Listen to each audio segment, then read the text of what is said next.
And I repeat it again that the 21st century, the story is going to be written in the Indo-Pacific. In fact, it's so important we've actually changed the name of the combatant command to the Indo-Pacific. India is at the core of that.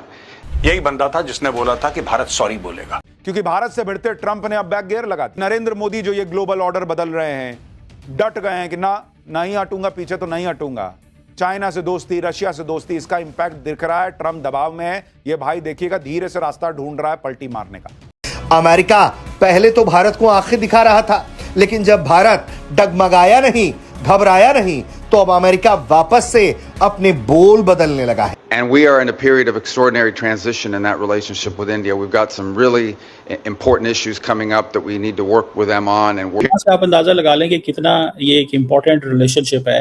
और secretary of state Marco Rubio जो है वो खुद भी testimony दे रहे हैं कि 21st century का जो सबसे इम्पोर्टेंट रिलेशनशिप है दैट इज इंडिया के साथ है हमारा। ट्रंप को ऐसा लग रहा था कि जब वो 25% टैरिफ लगाएगा तो दिल्ली ऐसे हिलेगी, जब वो 50% टैरिफ लगाएगा तो पूरा भारत ऐसे। अब भारत तो हिला। अमेरिकन खुद उसको क्रिटिसाइज कर रहे हैं कि भाई ये क्या जरूरत थी तुम्हें इस किस्म का खेल खेलने। अमेरिका इंडिया हमारा स्ट्रेटेजिक पार्टनर था, नाउ यू मस्ट। तो शायद ये वजह है जो उसने कहता है मेरा चम था और मेरा दोस्त रहेगा। बना था, लेकिन अब अमेरिका ने भारत के अगले राजदूत सर्जियो गोर ने टैरिफ को विवाद को जल्द सुलझाने के संकेत दिए हैं।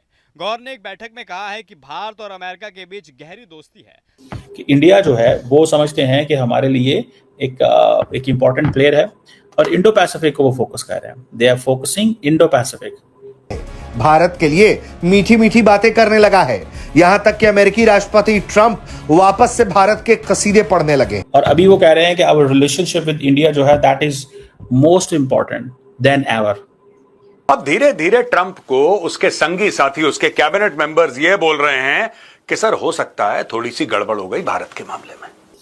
सो इट मींस कि whatever prime minister Modi, doctor Jaishankar, India के national security adviser will tell जो कि इसको ये जो नेक्स्ट एम्बेसडर आ रहे हैं सर्जियो गोर को जो कहेंगे, immediately that will be communicated to White house.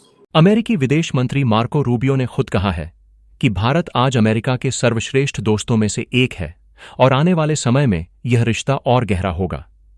इतना ही नहीं, रूबियो ने अमेरिकी संसद की विदेश संबंध समिति में बयान दिया कि डोनाल्ड ट्रंप के सबसे करीबी सहयोगी सर्जियो गोरे को भारत में नए अमेरिकी राजदूत के रूप में भेजा जा रहा है। यह सिर्फ एक डिप्लोमैटिक नियुक्ति नहीं है, बल्कि अमेरिका का भारत के प्रति बढ़ता भरोसा और झुकाव का सबूत है। रूबियो ने साफ कहा कि 21वीं सदी की असली कहानी हिंद प्रशांत क्षेत्र में लिखी जाएगी और भारत इस पूरे क्षेत्र का केंद्र है। अब बड़ा सवाल यही है दोस्तों, वो अमेरिका जो हर रोज भारत के खिलाफ बयानबाजी करता था, अचानक इतना नरम क्यों पड़ गया? वो अमेरिका जिसने ट्रंप के समय में भारत पर भारी टैरिफ लगाए, अब भारत को सबसे अच्छा दोस्त क्यों बता रहा है? असलियत यही है कि आज अमेरिका को यह समझ आ गया है कि भारत को दबाया नहीं जा सकता, ना टैरिफ से, ना धमकियों से, ना ही ताकत दिखाकर। भारत आज उस मुकाम पर है जहां दुनिया की कोई भी सुपर पावर हमें अपनी शर्तों पर झुका नहीं सकती, बल्कि अब उल्टा हो रहा है। अमेरिका जैसे देश भारत की ताकत को मानते हुए झुक रहे हैं। दोस्तों, ये सिर्फ कूटनीति की जीत नहीं है, ये भारत की बढ़ती शक्ति और आत्मनिर्भरता का सबूत है। दोस्तों, आपका क्या मानना है? क्या अमेरिका का यह बदला हुआ रवैया उसकी मजबूरी है या फिर भारत की असली ताकत का असर? अपनी राय हमें कमेंट्स में जरूर बताइए। अगर आपको यह वीडियो जानकारीपूर्ण लगा तो इसे लाइक और शेयर करें, और हां, ऐसे ही दमदार विश्लेषण देखने के लिए चैनल को सब्सक्राइब करना ना भूलें। पिछले 24 घंटे से पीटर नवारो ने भी कुछ नहीं बोला। वो आदमी जो जहर उगलता है रोज के रोज 24 घंटे से चुप है। इसका मतलब ये नहीं कि फिर वो नहीं बोलेगा, आप मान के चलिए दोबारा बोलेगा, लेकिन या तो बीमार है या छुट्टी पे गया है, कुछ ऐसा हुआ है। लेकिन एक जमाने में जब अमेरिका से सिर्फ एक तरफा बयान निकलते थे कि भारत बुरा, मोदी बुरा, टैरिफ लगाओ, अब ये 50-50 हो गया है। ये दिल कैसे बदला ट्रंप का? आज का वीडियो ट्रंप के दिल के नाम। दोस्तों, डोनाल्ड ट्रंप का एनएसए, जब पहली बार डोनाल्ड ट्रंप राष्ट्रपति बना था अमेरिका का, जॉन बोल्टन उसका एनएसए था, और जॉन बोल्टन का एक बहुत बड़ा बयान आया है। पीटर नवारो जो भारत को कहता है ना, ब्लड मनी है ये, भारत गलत कर रहा है, अब देखना देखना भारत को हम किस तरीके से टाइट करेंगे। उसके बारे में इतना बड़ा बयान आया, आप सुनेंगे आप भी हैरान रह जाएंगे। Peter Navarro tried to start fight between Trump PM Modi, ex यूएसएनएस। ये कह रहा है कि पीटर नवारो, ये अंकल, इसने एक्चुअली ट्रंप और मोदी जी के बीच में लड़ाई शुरू करने की पूरी कोशिश करी। देखिए एक बात माननी पड़ेगी, ट्रंप ने जो कुछ बोला, ट्रंप ने टैरिफ लगाए, दुगना लगाए, 25%, फिर 25%, जो कुछ करा, ट्रंप ने मोदी जी के लिए कभी अपशब्द नहीं बोले। ये पीटर नवारो, ये ऐसा आदमी है कि इसने कोशिश करी थी मोदी जी की और ट्रंप की लड़ाई हो जाए, जब वो आमने सामने बैठे थे, कुछ ऐसे भड़काऊ बयान एक तरफ या दूसरी तरफ से हो जाएं और उनके बीच में सॉलिड सी वहां पे लड़ाई हो जाए, झगड़ा हो जाए। कह रहा है पीटर नवारो की फितरत ऐसी है, ये इंसान, इसका कैरेक्टर ऐसा है, इसका चरित्र ऐसा है कि इसको अगर एक कमरे में अलग छोड़ दो, अकेला छोड़ दो एक कमरे में, ये खुद से लड़ना शुरू कर देगा।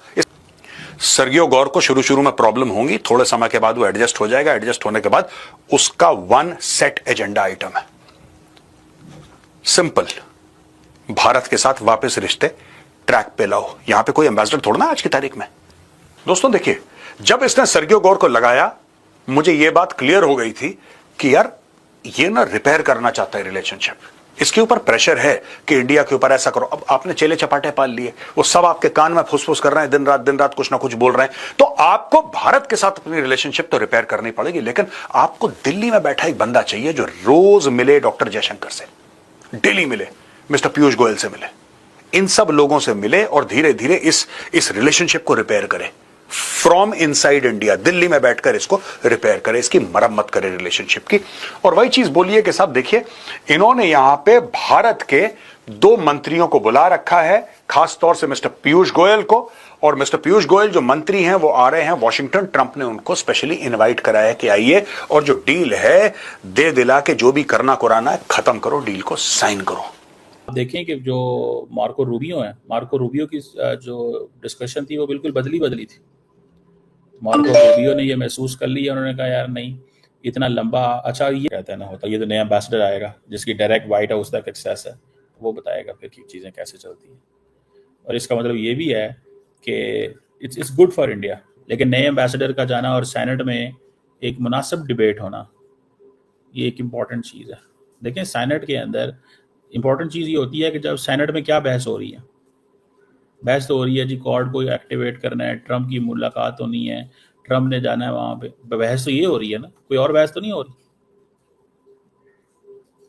बहस तो ये हो रही है। और ये वो इंडियंस के लिए बहुत अच्छी बहस है, ये इंडियंस के लिए बहुत ही अच्छी बहस है, ट्रस्ट मी। आप देखिए कि थोड़ा टाइम लगेगा, लेकिन नज़र ये आ रहा है कि ये चीज़ें सेटल कर लेंगे।